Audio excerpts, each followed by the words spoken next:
cette table ronde sur la Smart City dans sa partie de mobilité, intitulée Comment rendre le Grand Paris Express intelligent, avec Philippe Yvain, président du directoire de la Société du Grand Paris, qui nous dira pourquoi et comment ce futur métro automatique est un concentré d'innovation. Jean-Louis Marchand, vous êtes vice-président de la Fédération de l'industrie européenne de la construction et représentant de la FNTP. Et vous nous direz à quel point ce métro est aussi une vitrine, doit être une vitrine technologique pour les entreprises de la construction française notamment. On parlera du BIM aussi, qui est une révolution technologique majeure. Alain Krakowicz, vous êtes directeur général transilien de la SNCF. Vous nous parlerez du maillage, enfin du maillage intelligent là aussi qu'offre cette grande boucle, cette double boucle et son articulation avec le réseau existant, puisque l'idée est de ne pas opposer l'un et l'autre. Patrick Jeantet, vous êtes directeur général délégué d'Aéroports de Paris, et vous nous parlerez de l'aéroport intelligent, tout simplement. Gabrielle Gauthet, vous êtes directrice des investissements et du développement local de la Caisse des dépôts, et vous me le disiez à l'instant, la Caisse des dépôts est plus qu'un financeur, mais un acteur majeur de la Smart City. Vous me disiez en anglais que votre rôle était de scaler les projets. Scaler les projets. Voilà. On a 50 minutes. L'idée, c'est que chacun d'entre vous tienne à peu près 5 minutes pour qu'on engage ensuite un débat et qu'une maïotique permette de progresser dans ce domaine de la Smart City. Philippe Yvain, vous le disiez et vous le dites souvent, le Grand Paris Express est un métro digital et innovant. Est-ce que vous pouvez nous en parler et nous dire un petit peu les enjeux que sont les vôtres de ce chantier inédit par sa taille, son ampleur et qui est la locomotive du Grand Paris? Bonjour à toutes et à tous. Le Grand Paris Express, vous le savez, ce sont 200 km de métro entièrement automatique qui vont être réalisés dans les 15 ans qui viennent.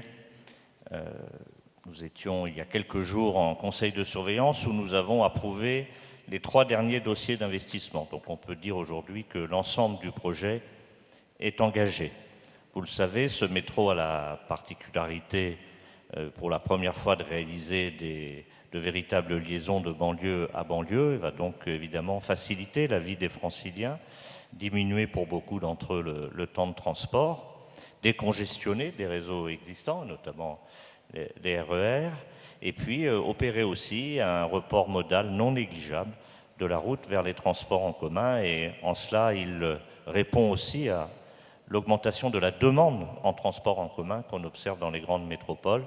Vous le savez tous, l'usage de la voiture a beaucoup diminué à Paris. Cette diminution commence à atteindre la petite couronne, donc on voit bien que c'est un mouvement qui est lancé. En outre, ce métro permettra aussi, grâce à ces 68 nouvelles gares, on emploie toujours volontairement le mot gare et non pas station pour signifier tout simplement que ces nouvelles gares ont un rôle en matière d'aménagement urbain dans l'agglomération parisienne tout à fait important à jouer. Alors on veut effectivement que ce métro soit innovant dans sa conception.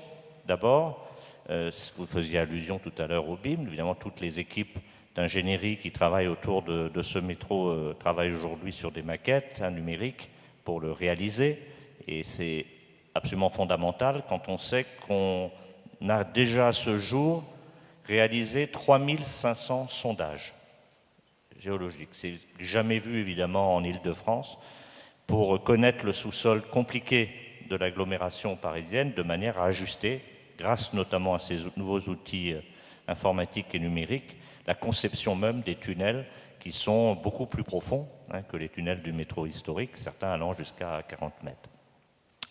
Donc une conception innovante à laquelle s'attellent aujourd'hui 1500 ingénieurs. C'est considérable, c'est une mobilisation de l'ingénierie française sans précédent. Nous ne sommes que 200 à la Société du Grand Paris, et donc il y a 1500 personnes qui travaillent aujourd'hui à plein temps dans l'ingénierie française pour ce métro. Donc c'est une mobilisation des capacités d'innovation de l'ingénierie française déjà tout à fait considérable. Innovation aussi en termes environnementaux, on y tient beaucoup.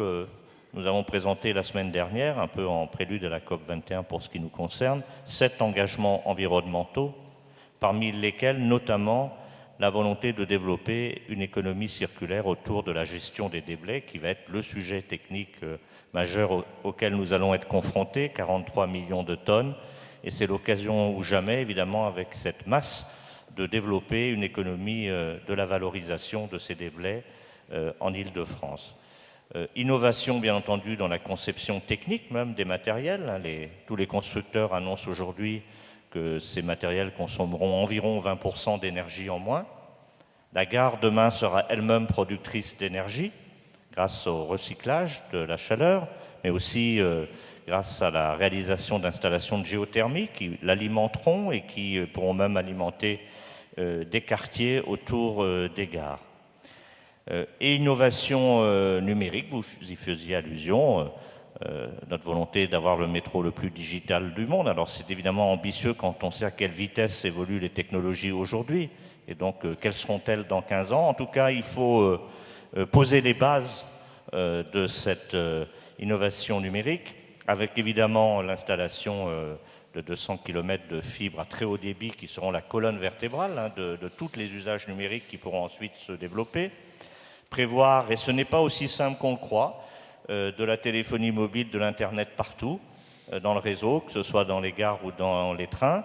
Ça demande encore beaucoup de travail pour y arriver à une bonne dimension. Et puis au-delà de cela, évidemment, toute la question des usages. Et les usages, ce sont bien sûr les usages liés directement à la mobilité.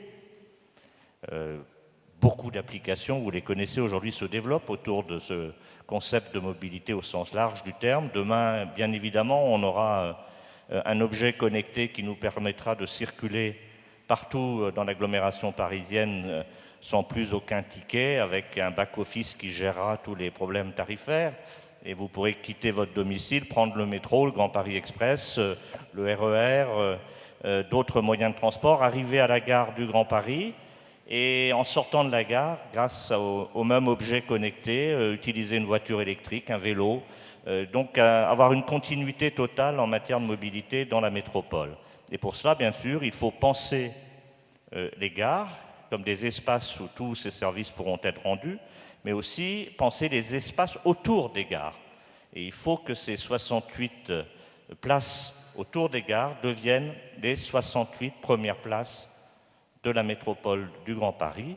Et pour ça, il faut évidemment y penser d'abord la mobilité numérique et électrique du XXIe siècle, mais au-delà aussi d'autres services. Quelle sera demain la forme de commerce qu'on pourra créer dans les gares et autour des gares de manière complémentaire, et les services urbains divers auxquels nos concitoyens, les franciliens, pourront s'attendre pour une vie plus facile. Et puis, évidemment aussi, des espaces de travail nouveaux dans les gares, autour des gares, des espaces culturels aussi.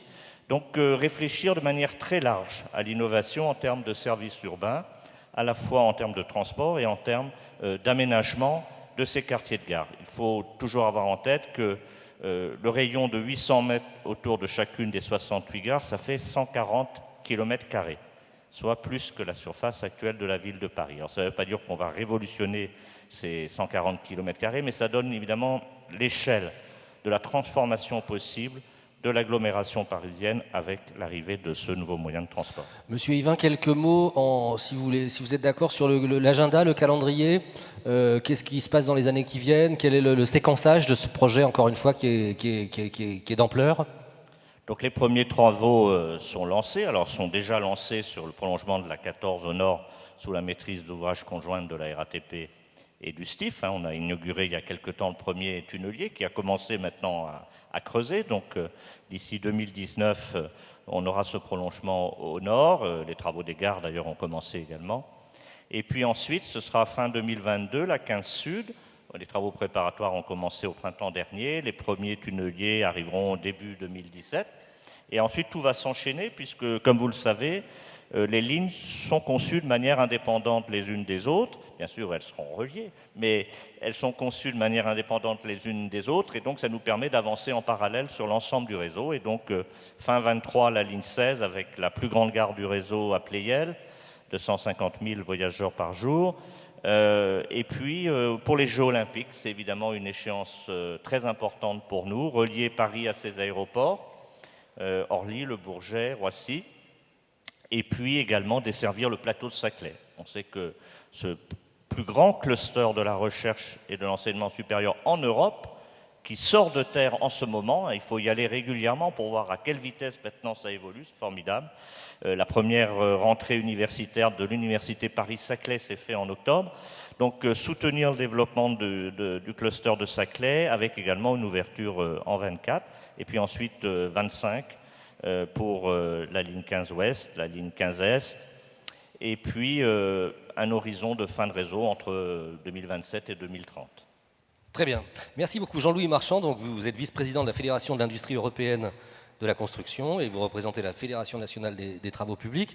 Et si j'osais un raccourci fort, les tunneliers, c'est vous, d'une certaine façon, dont on vient de parler. Et vous me le disiez, pour vous, c'est une vitrine, c'est l'occasion pour les entreprises françaises, européennes, de démontrer le savoir-faire, puisque peut-être qu'on ne le dit pas assez dans la déclinologie française, on a un savoir-faire, vous avez un savoir-faire tout à fait leader au monde. Le Grand Paris Express, c'est un projet formidable, hein, qui a démarré, qui est susceptible de mobiliser à peu près 30 000 personnes pendant plusieurs années dans ce secteur de la construction. Ce qui est étonnant dans ce projet, qui bénéficie d'un très grand consensus politique maintenant, hein, c'est une évidence pour tout le monde, c'est parti, c'est qu'en fait, on s'est posé plein de questions sur il faut combien de gares, etc., de tunnels, est-ce qu'on va savoir le financer, qui va payer? Sur le fond, personne ne s'est jamais posé la question de savoir si on allait arriver à le construire. Hein, parce que comme si ça allait de soi, sans dire qu'effectivement, il y avait évidemment à disposition des entreprises capables de le faire. Alors, ça va sans dire, mais ça va mieux en le disant, hein, parce que c'est vrai qu'aujourd'hui, on oublie souvent que les plus grandes entreprises, les leaders mondiaux sont des entreprises françaises, et qu'on a tout un réseau de TI et de PME qui également sont aujourd'hui capables de faire au niveau d'excellence mondiale un certain nombre de prestations. Et c'est évidemment celles-ci qui vont permettre la réalisation du Grand Paris. Alors, c'est parti. Aujourd'hui, il y a les tunneliers, bien sûr, et Magali, hein, qui est le nom du premier tunnelier que vous avez inauguré, hein, Monsieur le Président, il y a quelques jours. Faut aller voir. Enfin, au plus haut d'activité, il va y avoir pratiquement une dizaine de tunneliers, hein, en service. Peu d'entre vous auront la possibilité d'aller les visiter, mais ça vaut le coup, hein, pour mesurer aujourd'hui ce que le niveau de complexité, de conception, d'automatisation, de pilotage automatique de ces tunneliers. Le malheur, c'est que vous ne le verrez pas, c'est-à-dire qu'il y a toute une partie des prestations qui sont réalisées par les entreprises de construction sous terre et que vous ne verrez pas. Et qui aujourd'hui, effectivement, constituent une excellence technique de niveau mondial. Et aujourd'hui, il ne faut pas sous-estimer la complexité de ces chantiers-là, parce qu'on a l'impression qu'une fois que le tunnel est fait, le plus dur est fait. Mais ce n'est pas vrai. Aujourd'hui, on constate que souvent, une fois que le tunnel est terminé, c'est là que les difficultés commencent. Et on voit bien que sur des grands projets internationaux, complexe, la véritable difficulté maintenant, c'est de bien coordonner l'ensemble des systèmes de détection d'incendie, de climatisation, de gestion de l'air, d'information, de pilotage, et que là, on arrive à des niveaux de complexité. Alors ça, ces travaux-là, c'est aussi les entreprises de construction qui le font, hein. Et on arrive à des niveaux de complexité qu'il ne faut surtout pas sous-estimer. L'aéroport de Berlin en est un exemple flagrant. Aujourd'hui, on est incapable de mettre en service l'aéroport de Berlin. Il n'y a même plus de date, hein, pour ces raisons-là, c'est-à-dire une forme d'incapacité du maître d'ouvrage qui était à l'époque la mairie de Berlin, qui a cru qu'elle pouvait, elle, en direct, gérer ces problèmes-là, et donc elle a été incapable de coordonner l'ensemble des entreprises intervenant sur ces sujets-là. Et donc aujourd'hui, on ne sait pas aujourd'hui si cet aéroport sera un jour mis en service. Et donc là, il y a une attente très très forte de la part des entreprises. On a cette chance d'avoir un maître d'ouvrage unique, la Société du Grand Paris, mais effectivement aujourd'hui, il va avoir un rôle déterminant pour effectivement porter ce projet au bout. Mais sachez que les entreprises, elles seront déterminées et disposées à le faire. Alors dans les tunneliers, dans tout ce qui se passe dans le tunnel, il y a énormément d'informatique, il y a énormément de technologie numérique. Ça c'est un fait. Et il y en a beaucoup effectivement dans tout ce qu'on appelle le BIM, hein, le Build Information Modeling. Alors, quand on parle du BIM, on voit bien tout ce qu'il va apporter dans la conception, dans le 3D, la CAO. Donc, on voit bien dans la conception de l'ouvrage, dans la visualisation de ce qu'il sera, dans la visualisation de ses fonctions. On voit bien, là, effectivement, tout ce que le BIM peut apporter. Et là, la Société du Grand Paris est très en avance là-dessus, dans les exigences qu'elle a vis-à-vis des bureaux d'ingénierie notamment. Mais le BIM, ça n'est pas que ça. C'est-à-dire qu'en gros, le chantier en lui-même, le chantier qui est quelque chose que les gens ont du mal à analyser. Le chantier, c'est des flux. C'est des flux de matière, de matériaux, c'est des flux de personnes, c'est des mouvements d'engins. C'est aussi en soi, le chantier, quelque chose qui peut être optimisé par l'introduction des technologies numériques dans la gestion du chantier, l'organisation du chantier et surtout la mise en interface des différents intervenants. Et là, c'est un sujet fondamental sur lequel je sais que la Société du Grand Paris a également des ambitions, qu'elle sache que les entreprises sont prêtes à y participer, mais que c'est quelque chose qui va nécessiter une mobilisation très très forte. Jean-Louis Marchand, vous me disiez, le BIM, c'est une révolution comparable à la transition entre le dessin, l'architecture par dessin et celle qui utilise l'ordinateur. Je ne suis pas sûr que tout le monde dans la salle voit bien ce que c'est que le BIM. Est-ce qu'en quelques mots, vous pouvez nous dire à quoi ça sert et définir cet outil extrêmement puissant et novateur? Si vous voulez, chaque entreprise aujourd'hui a l'habitude d'utiliser la technologie numérique, les ordinateurs, pour gérer ses propres fonctions, pour gérer la propre organisation de son chantier. Le vrai sujet du BIM, la transmission qui se fait, alors on le voit bien avec tous les systèmes de facturation électronique, nous sommes de plus en plus obligés dans des transactions financières, d'organiser des flux, de dématérialiser les flux entre les différents intervenants. Mais on parle souvent uniquement d'informations financières, d'informations comptables. Aujourd'hui, la véritable étape à franchir, c'est celle qui va décrire les flux de matériaux, les quantités, et qui va suivre finalement les conditions dans lesquelles des matériaux vont pouvoir être livrés du départ de la centrale de production jusque sur le chantier, de manière à effectivement optimiser l'ensemble des effets de la circulation des camions qui vont effectivement livrer ces matériaux, leur arrivée sur le chantier, dans des espaces très confinés comme les tunnels, d'être capable de les stocker sans que effectivement on ne perturbe l'ensemble de la chaîne, parce qu'il y a des embouteillages dans Paris qui font que toutes ces dimensions physiques finalement des flux qui permettent la réalisation d'un chantier, qui ne sont pas uniquement des dimensions financières ou comptables, ça aussi c'est du domaine du BIM que d'essayer d'optimiser ces flux pour permettre. Alors c'est le chantier proprement dit, c'est toutes les livraisons de matériaux, c'est aussi sur le chantier la mise en place de tous les dispositifs qui permettront d'améliorer la sécurité des travailleurs, de bien anticiper ce qu'ont être les conditions de mouvement de matériaux pour éviter effectivement des accidents, dont on sait qu'effectivement sur nos métiers, ils sont toujours une préoccupation permanente. Merci beaucoup. Vous représentez les entreprises de travaux publics et je sais que c'est un souci de la Société du Grand Paris que d'associer les TPE, les PME. C'est aussi un de vos soucis et vous y veillerez ? Aujourd'hui, la puissance de la construction en France, c'est effectivement ce tissu global de grands groupes, de PME et de TI et de petites entreprises, parce qu'on sait bien que l'innovation, notamment sur ces sujets, il y aura des trophées des TP tout à l'heure, on va voir effectivement que dans le domaine des travaux publics, des PME, des startups peuvent effectivement développer des business qui peuvent prendre des dimensions nationales, voire internationales. Donc aujourd'hui, effectivement, la force de la construction, c'est effectivement l'ensemble de ce tissu d'entreprises, des grandes, des moyennes et des petites. Le vrai problème, c'est que vous ne nous voyez pas, ou quand vous nous voyez essentiellement sur des chantiers qui sont perçus comme perturbants. Alors, les choses excellentes qu'on va faire dans les tunnels, vous ne les verrez pas, parce que vous n'aurez que de manière tout à fait exceptionnelle la capacité.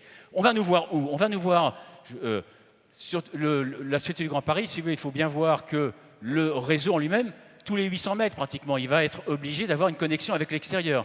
Donc tous les 800 mètres, il va y avoir effectivement quelque part quelque chose qui va être construit, qui contribuera à l'exploitation du réseau, qui va générer des chantiers en surface et dont les gens n'auront aucune compréhension. Et puis il y aura les chantiers dans les gares.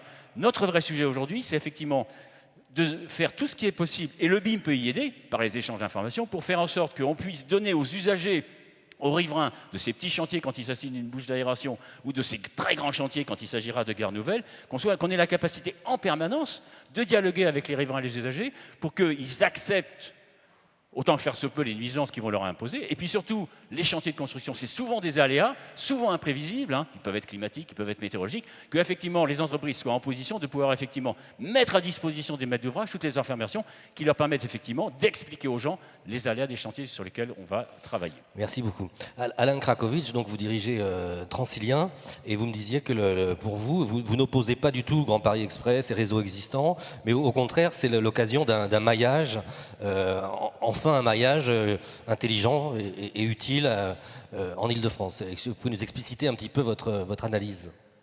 Oui, si j'osais, le titre de la conférence est un peu étonnant parce que moi j'ai vraiment la conviction que le Grand Paris Express est déjà intelligent. Donc, et ça me paraît d'autant plus clair effectivement que le Grand Paris Express c'est d'abord une notion de maillage.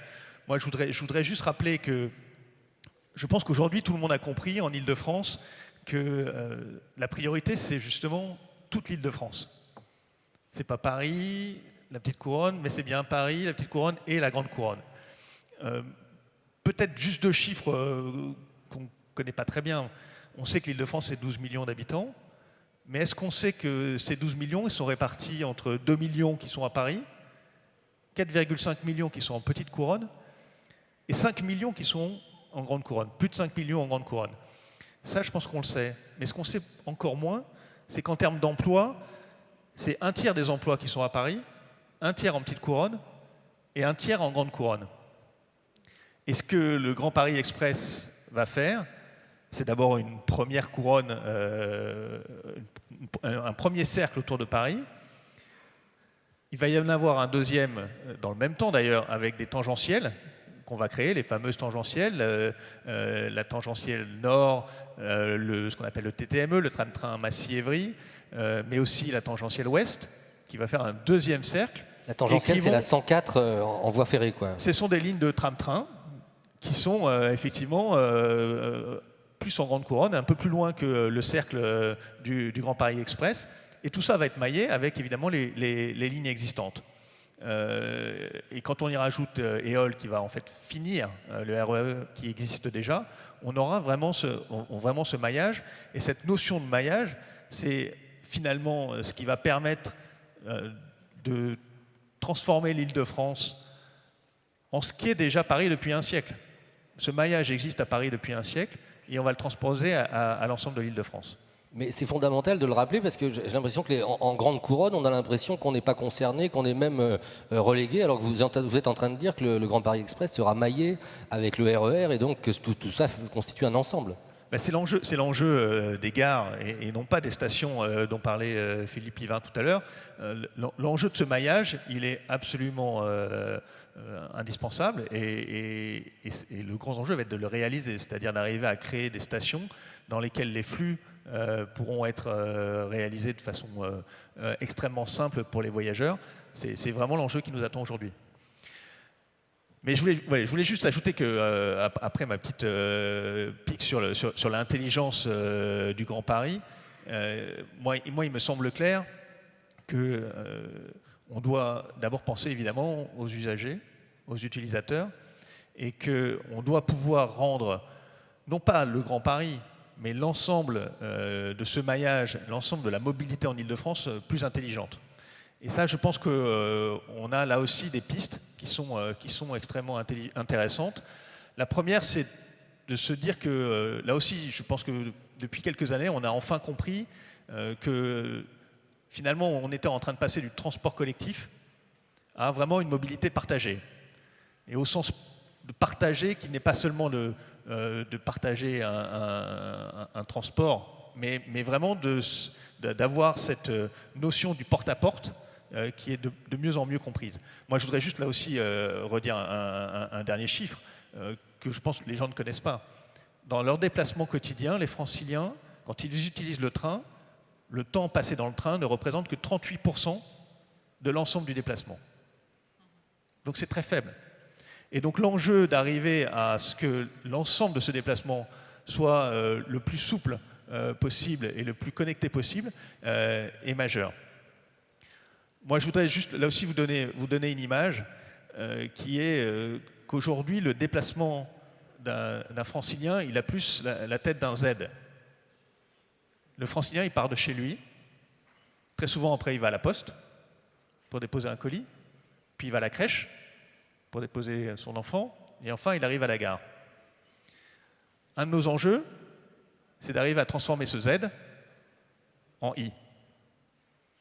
Et donc de mettre le plus de services, Philippe Yvain le disait tout à l'heure, en gare, de façon à ce que, évidemment, un I étant plus simple qu'un Z, le francilien puisse vivre cette simplification.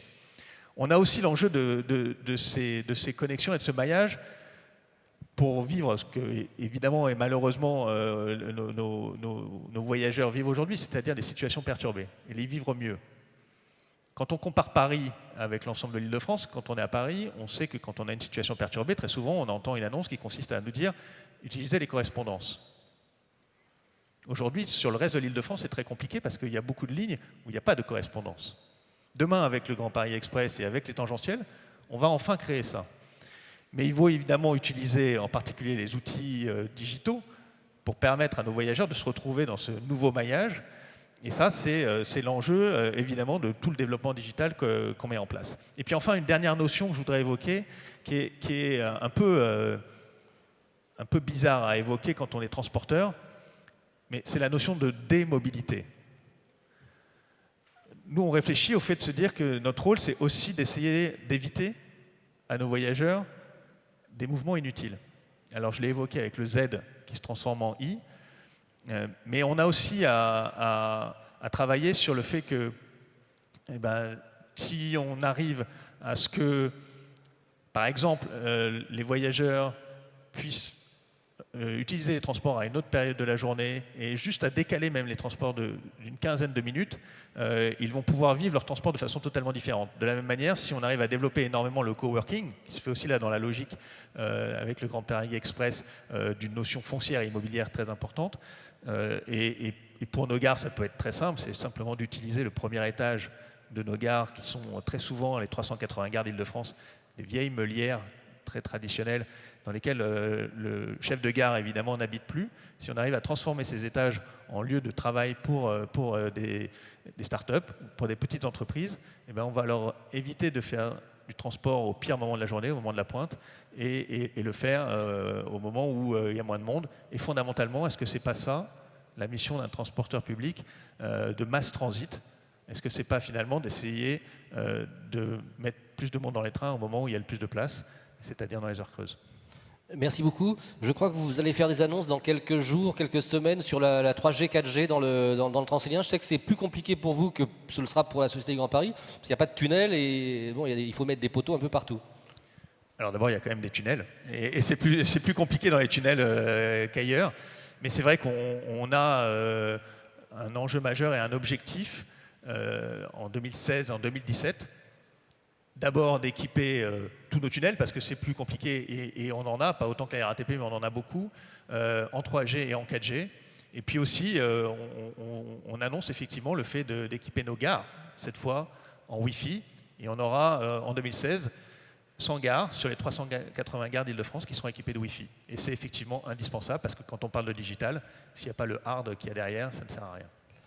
Merci infiniment. Patrick Jeantet, donc vous êtes directeur général délégué d'Aéroports de Paris.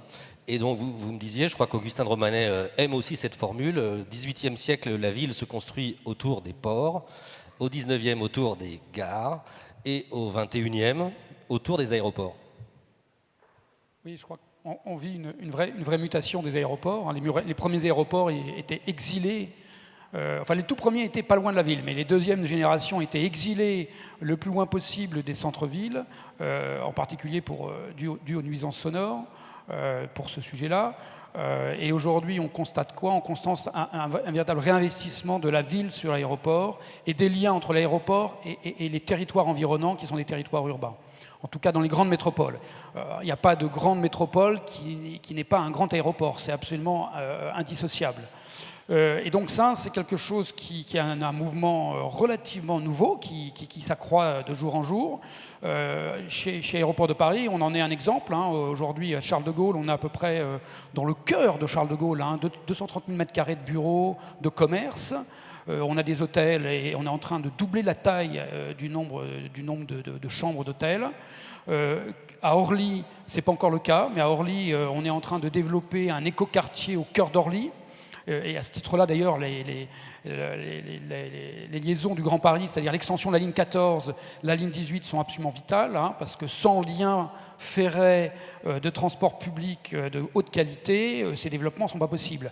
Mais on va arriver, en effet, avec Cœur d'Orly, à avoir un vrai quartier d'affaires qui va être au centre d'Orly et qui va être lié au plateau de Saclay, qui est quand même, en matière de compétitivité de la France, absolument essentiel, qui est en train d'être construit. Et tout cet ensemble-là doit se construire de manière harmonieuse. Et d'ailleurs, on a des relations absolument constantes avec les autorités locales, puisqu'on construit et on développe nos aéroports en coordination avec l'ensemble des maires, des départements et de la région, mais aussi avec nos partenaires que sont la Société du Grand Paris ou la SNCF. Donc ça, c'est un premier grand enjeu de nos aéroports d'aujourd'hui, c'est justement le réinvestissement de la ville et donc de tout ce qui va avec, et notamment des transports. Deuxième chose, sur un aéroport, évidemment, c'est une évidence, un aéroport, c'est un centre d'agrégation de flux. Alors des flux externes, l'aéroport n'est plus un endroit qui se je dirais dans l'imaginaire, l'aéroport, c'est là où on fait atterrir, décoller des avions. Évidemment, on fait toujours décoller et atterrir des avions, et ça va continuer. C'est même le métier historique de l'aéroport. Mais c'est plus que ça, hein. Aujourd'hui, ça va être aussi un nœud ferroviaire de première importance. Je prends l'exemple donc de Charles de Gaulle. Aujourd'hui, l'accès par Charles de Gaulle en ferret, c'est le RER B. Le RER B, c'est à peu près 20% de part de marché. Demain, ça sera, enfin c'est le TGV aussi, excusez-moi, avec le TGV qui est très important, puisque à peu près 5 millions des passagers sur les 64 millions qu'on transporte, 5 millions arrivent ou repartent par le TGV, donc c'est un nœud ferroviaire absolument vital. Mais TGV, RER, demain il va y avoir la ligne 17 et le CDG Express, et on espère bien passer de quelque chose qui a à peu près 20% de part de marché ferré à quelque chose qui va atteindre 35%, voire plus si on arrive à être plus attractif dans le grand futur. Et donc c'est un projet absolument vital pour l'accessibilité et donc l'attractivité de Charles de Gaulle. Et puis c'est aussi, alors qu'on est en train d'ouvrir la COP21 aujourd'hui, un projet qui est de développement durable majeur, hein. Enfin, quand je dis un projet, les projets ferrés qui vont permettre de mieux desservir les aéroports. Vous nous dites un mot du CDG Express, cette fois c'est la bonne, le chantier est parti, le projet est validé, ça va se faire? Vous avez tous écouté le Premier ministre qui, le 15 octobre, a annoncé et confirmé, puisque ce n'était pas la première fois qu'il s'exprimait sur le sujet, la réalisation de ce projet. On a créé, comme vous le savez, une société d'études entre SNCF Réseau, Aéroports de Paris et l'État, qui travaille depuis 1 an et demi, qui a repris toutes les études, je dirais, d'avant-projet, études d'exploitation, études de trafic. Donc tout ça, c'est très bien avancé aujourd'hui. D'un point de vue juridique, le gouvernement va légiférer par ordonnance. La loi Macron l'a permis. Cette ordonnance est en train va être regardée dans les semaines qui viennent par le Conseil d'État et devrait être promulguée début de l'année prochaine. Donc oui, on est en très bonne voie. On est aussi éligible au plan Juncker. On a été voir l'Europe qui va à travers le plan Juncker sans doute cofinancer ou financer une partie de ce projet. Donc oui, on avance et on avance vite et bien, et je pense que on va avoir l'année prochaine une enquête publique, hein, qui va, même si en effet le tracé est le même que celui qui a eu une DUP il y a quelques années, l'ensemble socio-économique est un peu différent. Donc on va aller à l'enquête publique, je dirais à la fin du premier semestre 2016. Donc je dirais ce projet est sur de bons rails. Et il est en tout cas absolument nécessaire si on veut continuer à développer Charles de Gaulle. Or, Charles de Gaulle, c'est la porte d'entrée majeure de la France. L'objectif de l'État français est d'accueillir 120 millions de touristes, à l'horizon 2020. Si Charles de Gaulle est bridé en matière de capacité parce que l'accès à Charles de Gaulle, au lieu d'être 1 heure, 1 heure et quart, ce qui est le cas aujourd'hui, devient 2 heures ou 3 heures, les gens passeront par ailleurs, ils ne viendront plus là. Donc c'est absolument vital d'avoir une liaison ferrée, la ligne 17, le Charles de Gaulle Express, en plus du RER B, si on veut véritablement développer cet aéroport. C'est un des points noirs aujourd'hui de Charles de Gaulle, il y en a d'autres sur lesquels l'aéroport de Paris travaille, mais celui-là est absolument vital.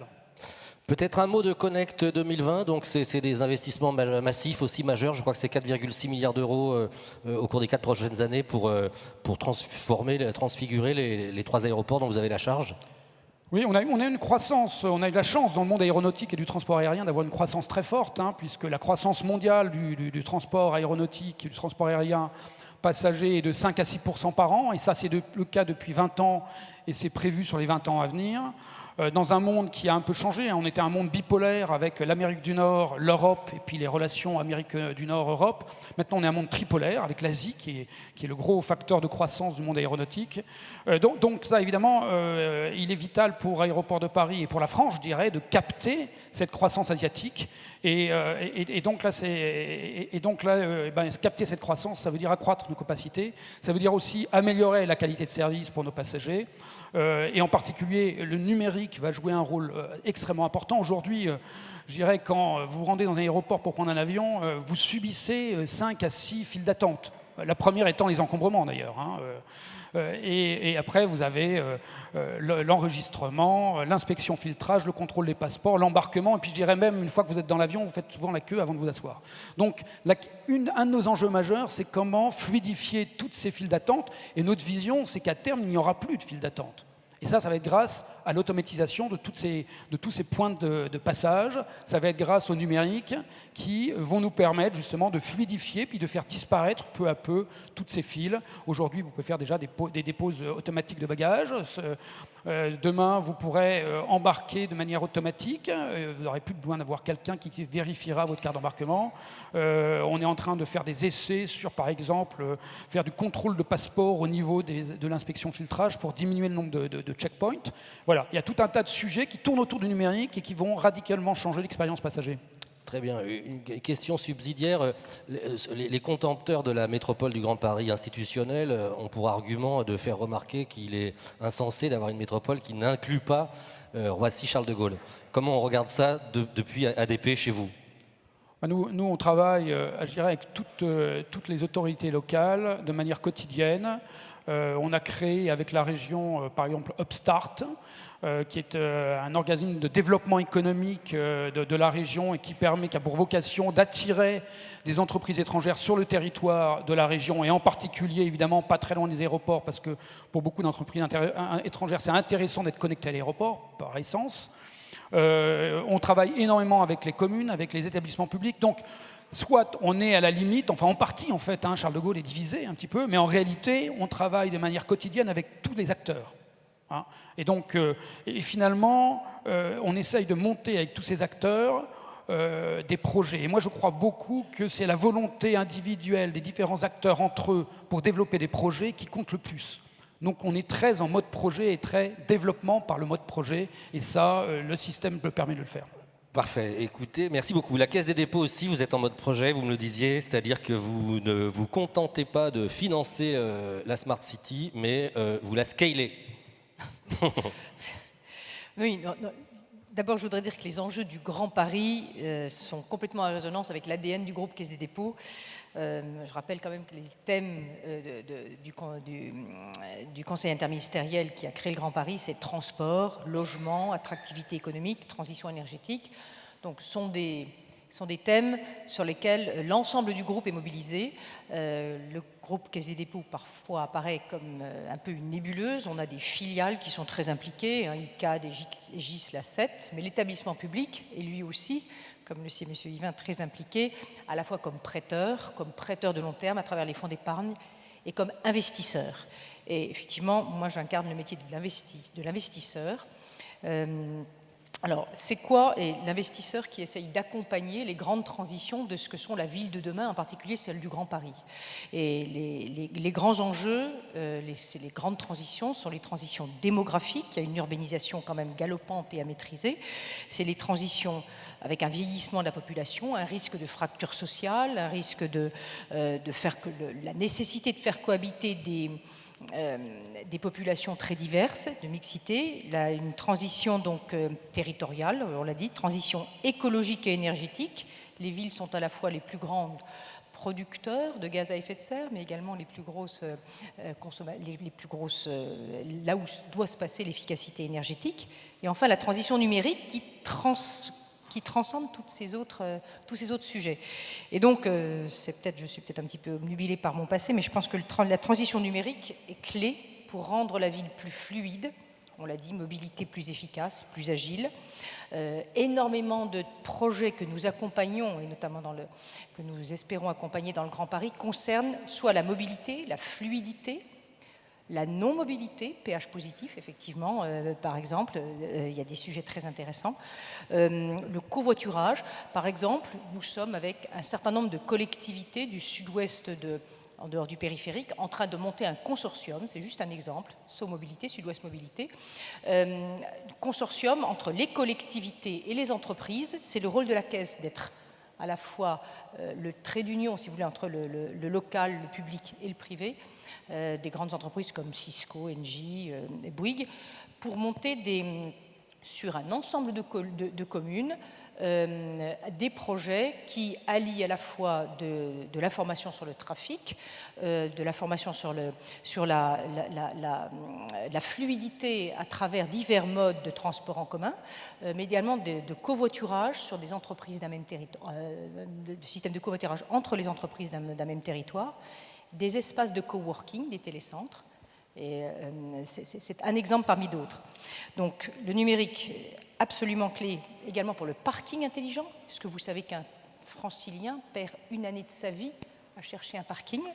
Donc c'est quand même quelque chose auquel il faut réfléchir. Une année de sa vie. Et un tiers des voitures que vous voyez sont en train d'essayer de se garer. Donc la ville plus fluide, plus durable, tout ce qui est efficacité énergétique des bâtiments, smart grid, plus sobre en foncier, plus résiliente. Voilà. On a besoin de quoi? 3 choses. Des infrastructures, ça on l'a dit, mais pas que des infrastructures TP, pardon Jean-Louis, des infrastructures également numériques, parce qu'on ne se rend pas compte que la ville de demain va consommer en termes de trafic, de données, sous la triple impulsion de tous ces capteurs, de tous ces smartphones. Le smartphone, juste une parenthèse, est l'innovation qui a la diffusion la plus rapide dans l'histoire de l'humanité. Elle a mis 18 mois à atteindre la même pénétration que la télécouleur en 15 ans. Et donc ces capteurs, aujourd'hui, plus un seul objet ne sera pas connecté. Donc ça va consommer de l'image également et du cloud. Donc ça va faire x30 en termes de débit à écouler au plus près des utilisateurs.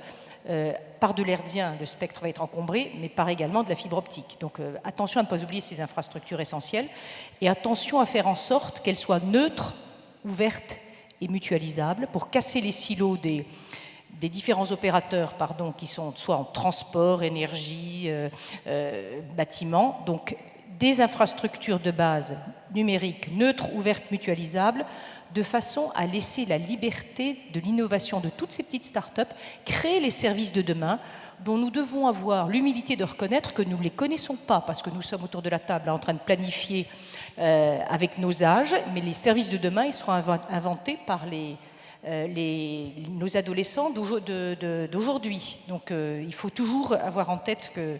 Donc infrastructure. Deuxièmement, les collectivités locales sont clés pour organiser, et pour inventer de nouveaux modes de partenariat public-privé, mais je crois que M. Yvain en est conscient, et la Caisse des dépôts est là également pour accompagner cette transition. Et troisièmement, c'est le citoyen. Ne pas oublier la population. La ville de demain et le Grand Paris de demain, il va être inventé par le citoyen électeur, qui va conseil du quartier participatif en ligne, le citoyen capteur, dans les transports, pour améliorer le fonctionnement, utiliser la force de la multitude. L'habitant également acteur, c'est-à-dire la ville de New York a dessiné ses pistes cyclables en utilisant les données qui lui remontaient. Elle a interrogé les citoyens et elle a après aménagé en utilisant la force de la multitude. C'est assez intéressant. Le citoyen également acteur de sa ville. La ville de Mexico voulait faire des systèmes informatiques très compliqués. S'était cassé les dents avec une entreprise du numérique. Des hackers de la ville ont inventé un système gratuit en 10 jours, en évitant 15 millions d'euros à la ville depuis son conseil municipal. Parce qu'ils ont donc, le site, il y a également ce sujet-là. Donc le citoyen est acteur d'un changement de comportement, non-utilisation des transports en commun. Et enfin, le citoyen parfois financeur, puisqu'il y a un certain nombre de projets qui vont aussi pouvoir être financés par le citoyen. Voilà, donc c'est ce que je voulais vous dire. Nous, on est là pour accompagner ce mouvement. évidemment financé un certain nombre de grands projets emblématiques qui ont été cités, hein, Universen pour les JO, des réseaux de chaleur, Saclay AgroParisTech, le CDG Express, les réseaux numériques et les télécentres, mais plus que ça, pour essayer d'aider à structurer également des filières qui seront utiles. Très bien, écoutez, merci infiniment. On arrive au terme de cette table ronde, mais je vais vous demander à chacun de dire un mot de conclusion. Pourquoi pas en nous disant finalement, puisque un des objectifs de la loi du Grand Paris, c'est aussi, outre les objectifs que vous avez rappelés, celui de réduire les disparités économiques et sociales. Peut-être, Monsieur Yvain, comment derrière l'innovation, il y a aussi un objectif d'inclusion derrière tout ça ? Oui, tout simplement parce que des quartiers mal desservis vont l'être mieux. Et je dis toujours que ce Grand Paris Express est aussi un outil de cohésion sociale dans la métropole.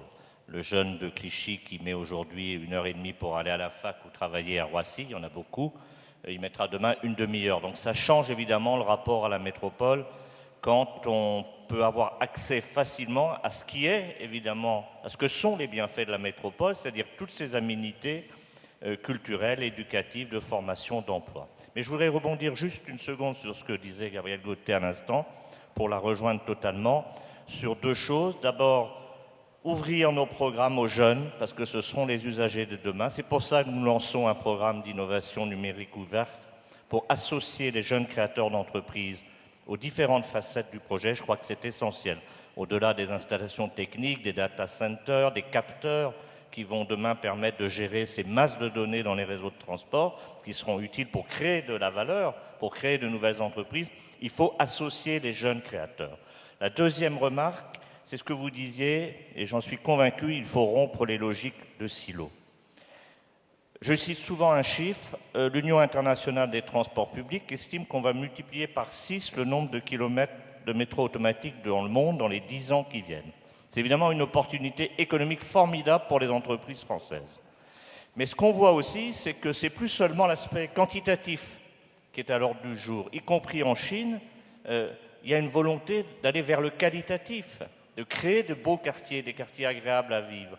Et là, on a, je pense, un rôle à jouer dans les années qui viennent, en faisant travailler ensemble l'ensemble des entreprises françaises qui construisent la ville intelligente et durable. Et je pense en particulier à cette mesure qui a été inscrite dans le dernier comité interministériel Grand Paris, qui est de mettre en lumière une douzaine de hubs du Grand Paris, autour des gares du Grand Paris Express. Pourquoi ?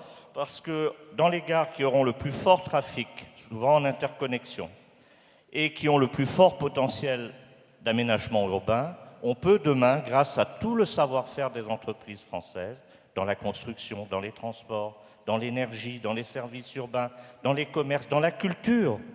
Il ne faut jamais oublier cette dimension culturelle aussi pour nos nouveaux quartiers de gare.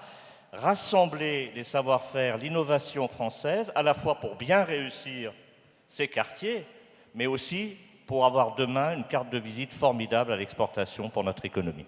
Il nous reste 1 minute. Jean-Louis Marchand, tout ça, c'est un facteur d'inclusion aussi, de progrès social ?